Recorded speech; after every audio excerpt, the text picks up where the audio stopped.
ও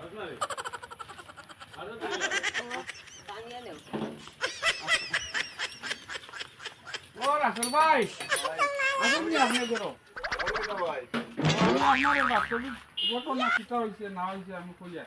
আমরা রাম বানিয়ে মোবাইলের রিচার্জের দাম বাড়াই দিবেন কাজ করিয়া আমার বড় আজ কয়েকদিন থেকে পয়সা করি নাই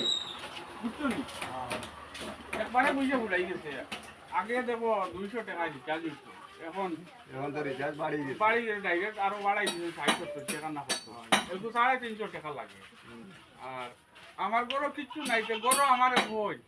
ছাগল লগু নেও তোমার রিচার্জও করাইলে 4-5 দিন দিয়ে তুমি গরো পুয়া রিচার্জ নাই তোমার মাথা আলি গরম হয়ে যায়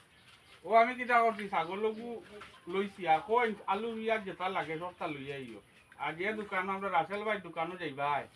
তার দোকান তো বড় সব জিনিস পাইবাই আর ছাগল লগুর অনুপাতে তুমি